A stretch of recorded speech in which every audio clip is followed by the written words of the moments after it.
Jharkhand GS important question positive energy and power channel के माध्यम से प्रस्तुत है। इसका पहला प्रश्न 2011 के जनगणना के अनुसार झारखंड राज्य की साक्षरता दर क्या है? इसका उत्तर बी 66.41%। एडिशनल इंफॉर्मेशन में झारखंड की कुल साक्षरता दर 66.41% है, जो भारत की औसत साक्षरता दर 72.98% से कम है। साथ ही झारखंड में पुरुष साक्षरता दर 76.84% और महिला साक्षरता दर 55.42% है। 2011 की जनगणना के अनुसार झारखंड की कुल जनसंख्या लगभग 3,30,30,00,000 है। इस प्रकार 2011 में झारखंड की जनसंख्या भारत का 2.72% है। झारखंड की कुल जनसंख्या 3,29,88,134 है, जिसमें पुरुष 1,69,30,315 है, जबकि महिलाएं 1,60,57,819 थी। झारखंड का कुल क्षेत्रफल 79,716 वर्ग किलोमीटर है। इस प्रकार झारखंड का जनसंख्या घनत्व 414 प्रति वर्ग किलोमीटर है, जो राष्ट्रीय औसत 382 प्रति वर्ग किलोमीटर से अधिक है। दूसरा प्रश्न 2011 के जनगणना के अनुसार झारखंड की सबसे कम जनसंख्या वाला जिला कौन सा है? इसका उत्तर डी लोहरदग्गा। 2011 की जनगणना के अनुसार लोहरदग्गा झारखंड का सबसे कम आबादी वाला जिला है। रांची सबसे अधिक आबादी वाला जिला है, जबकि लोहरदग्गा झारखंड राज्य में सबसे कम आबादी वाला जिला है। 2011 की जनगणना के अनुसार झारखंड का घनत्व 414 प्रति वर्ग किलोमीटर है। यह राष्ट्रीय औसत 382 प्रति वर्ग किलोमीटर से तुलनात्मक रूप से अधिक है। अब 2001 के जनगणना के अनुसार अगर देखा जाए तो झारखंड का जनसंख्या घनत्व 338 था।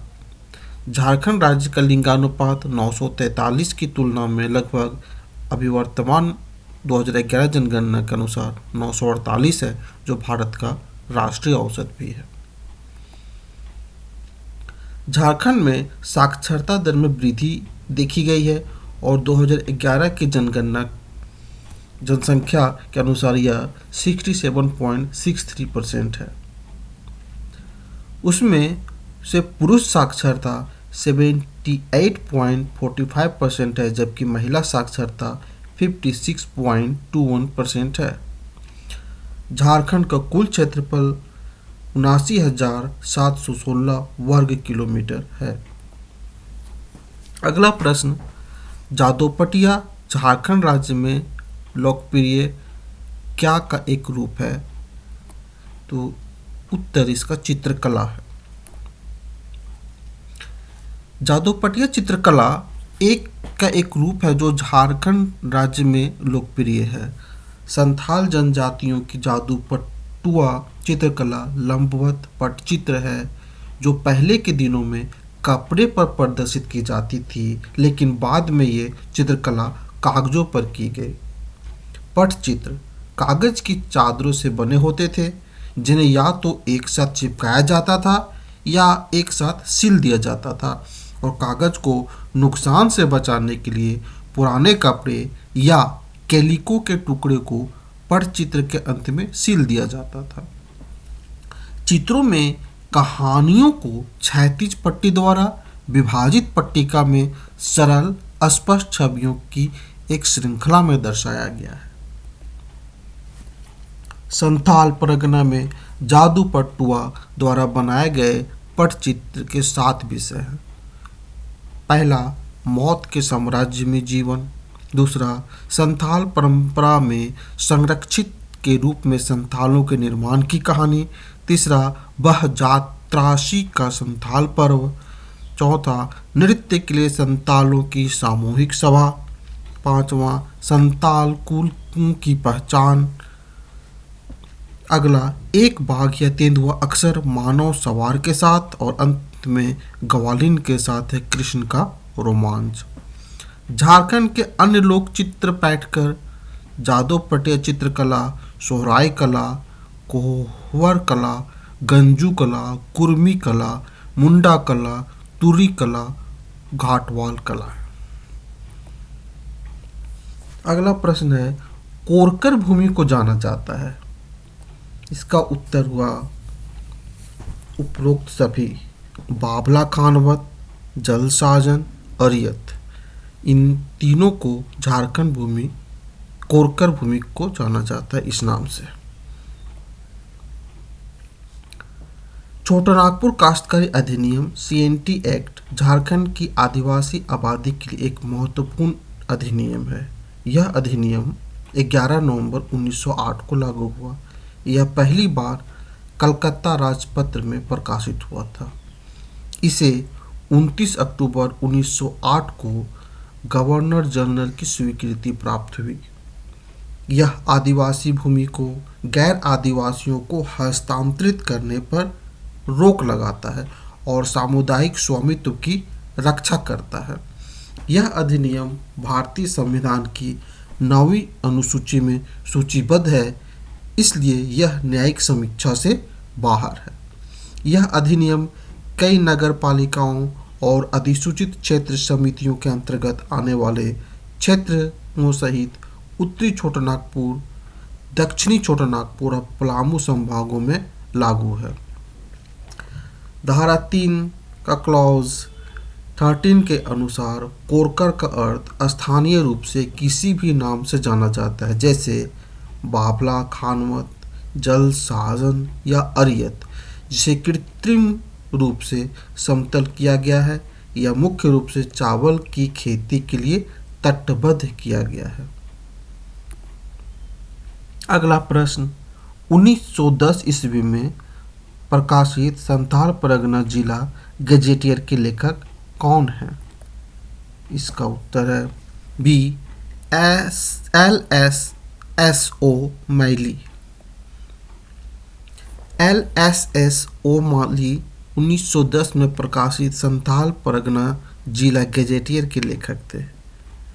1855 में संथाल परगना को एक जिले के रूप में बनाया गया था और यह बंगाल प्रेसिडेंसी का एक हिस्सा था। वर्तमान में संथाल परगना झारखंड के संभागों में से एक है। इसमें 6 जिले शामिल हैं: गोड्डा, देवघर, दुमका, जामताड़ा, साहिबगंज और पाकुड़। LSSO माली भारत में ब्रिटिश सिविल सेवक थे। उन्होंने कुछ वर्षों तक बंगाल में मजिस्ट्रेट और कलेक्टर के रूप में काम किया। बाद में उन्होंने बंगाल में सामान्य और राजस्व विभाग में एक सिविल सेवक के रूप में कार्य किया। अपने जीवन काल के दौरान उन्होंने बंगाल जिला गैजेटियर, संथाल परगना और पूर्णिया जैसी कई पुस्तकें प्रकाशित की। अगला प्रश्न, डोम्बारी बुरु किस आंदोलन से संबंधित है? इसका उत्तर है बिरसा उल गुलान। बिरसा उल गुलान डोम्बारी बुरु से संबंधित है। संथाल हुल क्रांति 1855-56।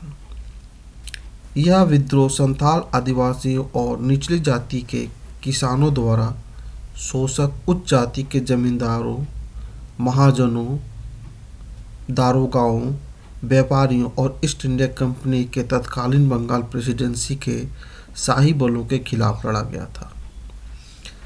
साहिबगंज के भोगनाडीह गांव में 2 भाइयों सिद्धू मुर्मू और कान्हू मुर्मू के नेतृत्व में करीब 10,000 संथाल जमा हुए।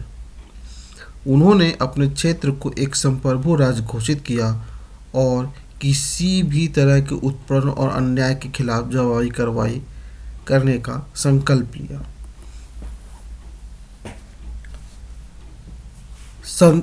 उन्होंने कहा कि चूंकि वे सबसे पहले जमीन को साफ करने और उसमें रहने वाले थे, इसलिए वे इसके असली मालिक थे। हल औपचारिक रूप से 7 जुलाई 1855 को पंचकेठिया के पड़ोसी बाजार में 5 महाजनों हिंदू उच्च जाति के साहूकारों की हत्याओं के साथ शुरू हुआ। विद्रोह को सहस्त्राब्दी कहा गया और कार्ल मार्क्स और चार्ल्स डिकेंस जैसे कुछ उल्लेखनीय व्यक्तित्वों के लेखन में इसका स्थान पाया गया। कृपया ध्यान दें कि पहली आधिकारिक उत्तर कुंजी में बिरसा कुलान को चिन्हित किया गया था और यह सही भी था क्योंकि यह डोम्बरी बुरु में चिन्हित था जहां बिरसा मुंडा ने अंग्रेजों के खिलाफ विद्रोह का नेतृत्व किया था। हालांकि संशोधित उत्तर कुंजी में संथाल हुल को सही के रूप में चिन्हित किया गया है। अगला प्रश्न, दलमा वन्यजीव अभयारण्य का उद्घाटन किस वर्ष किया गया था? इसका उत्तर है 1975 ईस्वी। अभयारण्य का एक प्राकृतिक आवास है जो जानवरों और पक्षियों के विशिष्ट प्रजातियों की रक्षा करता है। दलमा वन्यजीव अभयारण्य झारखंड राज्य में जमशेदपुर शहर से 10 किलोमीटर की दूरी पर स्थित है। दलमा वन्यजीव अभयारण्य का कुल क्षेत्रफल 195 वर्ग किलोमीटर है। इसका उद्घाटन संजय गांधी ने वर्ष 1975 में किया था और इसमें भारतीय हाथियों की बड़ी संख्या शामिल है। यह 1976 वर्ष में स्थापित किया गया था और इसमें मुख्य निवास स्थान के रूप में भौंकने वाले हिरन, सुस्त भालू और शाही हैं। अभयारण्य का शासी निकाय झारखंड सरकार का पर्यावरण, वन और जलवायु परिवर्तन विभाग है। कुछ की पॉइंट्स दलमा वन्यजीव अभयारण्य की हैं और अन्य राज्यों के अभयारण्य का नाम है जो एक नज़र देख सकते हैं। अगला प्रश्न, झारखंड धाम किस जिले में है? इसका उत्तर है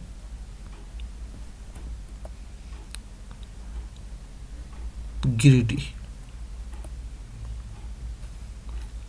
झारखंड धाम को झारखंडी के नाम से भी जाना जाता है और यह भगवान शिव का मंदिर है। यह झारखंड के गिरिडीह जिले में धनवार के पास स्थित हिंदू धर्म का एक महत्वपूर्ण तीर्थ स्थल है। इस जगह की अनूठी विशेषता यह है कि इमारतें छत रहित हैं। वर्ष 1967 में झारखंड धाम गिरिडीह में संस्कृत हिंदी विद्यापीठ की स्थापना की गई जो विनोबा भावे विश्वविद्यालय से संबद्ध है।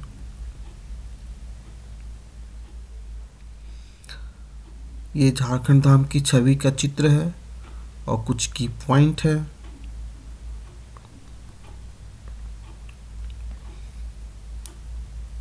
Please like this video, subscribe to my channel and share with all learning enthusiasts. Thank you.